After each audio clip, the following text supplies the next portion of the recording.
Hey everyone, welcome back. As always, I'm Sum. And I'm Koaty, and this is Koaty Sum, and we are the duo who does more than each other. So we're back with another recap, House of Heat. It is time for episode 5. Let's cheers with a White Claw. Grab your White Claws and let's get into it. We're drinking the same flavor again. Yeah, wow, weird. It's like we date or something. As we've let you know before, we drank these a lot on the show, probably almost every day. Have you guys noticed that I'm at the beginning of every episode and Cody's at the end? Now they're on episode 5. Well, for like the most part. For the most part. I'm always there. Rotate. What is but it? I previously on House of Heat. I don't think I've ever been previously. I'm always next week. Yeah, you're the next week. And I'm always previously on House of Heat. This week on House of Heat, lots of drama continues as Fosh leaves the house. Chase is gone. Jade has left. And Vinny and Ava bring down the gold bottle of tequila. You know what I found out this week? It was that the thing that Ava had told us was that it was Chase's old roommate has on that Chase only makes 5K months, and that Unruly makes these trophies for everybody because they want to promote themselves. So they have models, women, post stories with the trophies, being like, "I'm making all this money to make other models want to work with them." So we have our little group meeting and we, open the bottle of tequila and we just like hang out and celebrate that Chase is gone. Yeah. So this is pretty much like after he left and everyone's calmed down and, we had our little spat at the end of last episode. I won't call it a spat. I just would call it a discussion, a loud discussion. Loud on your end. Burp. But you had your moment where you said what your intentions were and you apologized, and it was very nice, I thought. So kudos. Everyone was happy that Chase's was mama. Everyone was happy that Chase was gone, but I didn't like that it had upset you, or that if it had caused stress to Brandon or some other people in the house. So I wanted to apologize that it had gotten to that level, because I don't think any of us wanted that. And then you have Fosh or Ava coming in her frog thing. They didn't really comment on why she did that. After Jade called her a froggy face. Yeah, so you have a frog face, and she comes in with this frog bandana that she has. Like, I lost it. It was so funny. Freaking funny. Honestly, at this point, it just looks like everyone in the house is rejoicing. It did feel lighter as Jade fashioned, as we've seen. She followed her man out the door. Even though she's not here for no man. She's just going to walk out. And he kind of left her.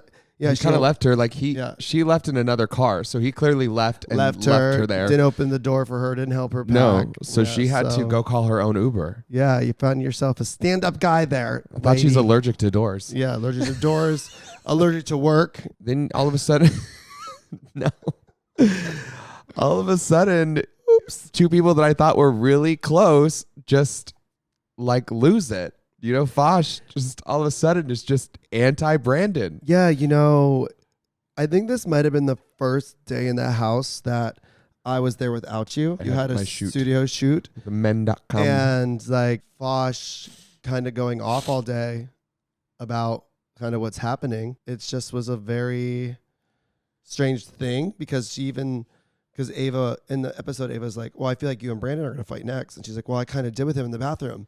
Which is, we were involved. That wasn't a fight. We were involved in that bathroom conversation, and that's not what I took from it. Yeah. So I was a little, like, I just feel like either she's lying, like to lie, or just wasn't not understanding the conversation. She creates really intense narratives in her brain. Yeah. Like she makes kind of like a 4, like a 9. Yeah, it was in my mind, in my opinion. It was crazy.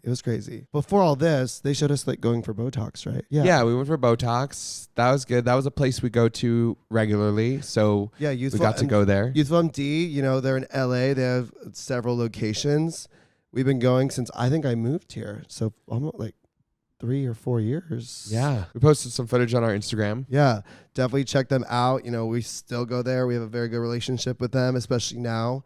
Yeah, they put needles into your forehead. If you saw, there's like, it literally looks like I have like... They go away in like 5. Horns. They go away in 5 minutes. Yeah, because you saw that once we got back to the house, like our faces looked fine. While we were doing that, Ava's setting up the sex dungeon, or talking about setting up the sex dungeon, or starts it, and I'm sad we weren't there for that, because that was hilarious to watch back. Yeah. I don't know if we were at Botox when she did that, or where exactly she was, because man, I would have loved to be part of that. There are photos of Sumner and I in the bed where you fasten the BDS. Well, bed the day she was talking about it and they did the paper part where they labeled the door and she ordered stuff, we were at Botox.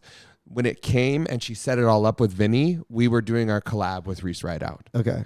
So we were gone for both parts of that. I know. So and we saw it afterwards, I believe. And I got to see it. Well, I actually got to see it before you did, because then she actually, I think you were at your shoot when I finally went up and looked at it, and she tied me down to the bed. Yeah. And I sent you pictures. Yeah. It was fun. That was funny. We actually have most of those items from the sex dungeon with us. We do have the sex dungeon items at our place. They didn't want to take them. Vinny did not want to fly home. They didn't want to fly with them. Yeah. And we, so we have them. We live in LA, so we just had to drive them home. Yeah. So we do have a big box of all, like the octopus arm and the corn cob dildo, and it's all here. I love that little tentacle thing. Yeah. That's great. Yeah. In our minds at this point, we're assuming Chase and Jade are gone. They both packed their stuff and left. So we did not, as a content house of people who do OnlyFans or OF, have a sex room. And I think we needed one.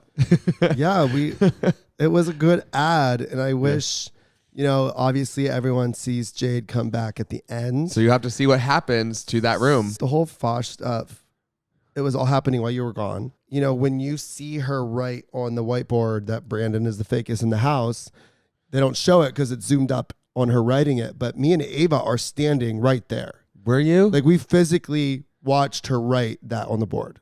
Oh. Like, physically. Then watching the episode, I wasn't outside when she was outside when we came home from Botox. And she, said to you, I didn't write that.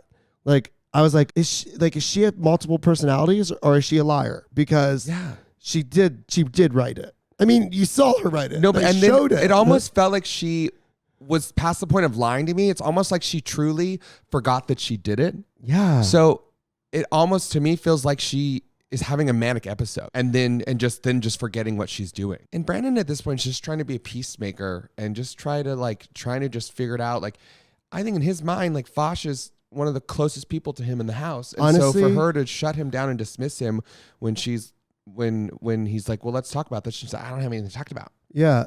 And what's really crazy in this scenario is that we all moved into the house, and for a very long period of time, Fosh wasn't really involving herself. She wasn't trying to get to know us.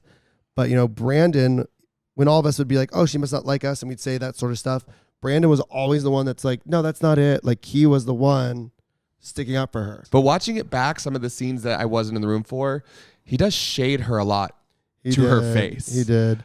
Like calling her the cancer thing. The cancer thing when Nate was over. Yeah. Yeah. Like he does throw shade at her from time to time. Like someone will step on your foot, but you'll cut them all their feet off or something. But behind her back, he did not speak in ill will. So that's why watching it back, I'm like, damn, he throws a lot of shade to her face. Fosh's leaving was abrupt and unpredicted, and that's really... Yeah, and she blocked us all. She blocked us all, not only our phone numbers, but our Instagrams. It made this makes no sense that she blocked any of us. None of us have done anything to her. Like, the beef was with her and Brandon, and we were just all trying to understand and be there for them, and then she just blocks us all. So at this point, I'm done with her. It was just it was crazy. I'm still shocked. Just by watching it again, I was just like, oh my God, I'm shook. Can't believe that happened. I'm shocked.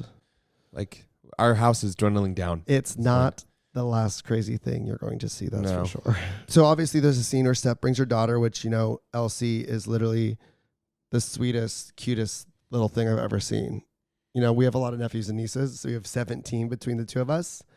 And she just seems very kind, very smart. She was very shy.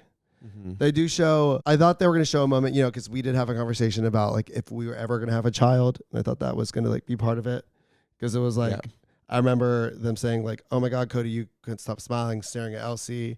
And, that was like a whole thing. I think we were talking about it at the table, but they didn't show it or show our mics or anything like that. But Elsie was there for a couple hours. We played hide and seek. Whatever. When she was crying, we sang happy birthday.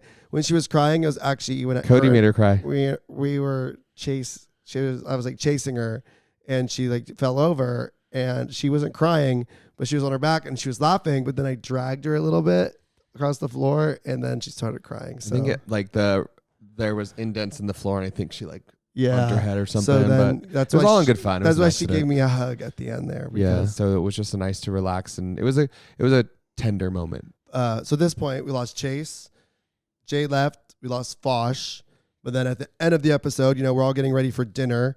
This dinner was supposed to be a double date with Ava and Vinny, which we were trying to plan for a long time. Mm-hmm. And, Jade walks in. That's right. It was supposed to be a double date. And that kind of is where the episode ends. I think I had a confessional saying, what I say, oh my God, here this bitch comes, and she's going to be dramatic or something like that. We're like, here comes some more drama. Yeah, here comes some more drama, just when we thought things were cooling off a little bit.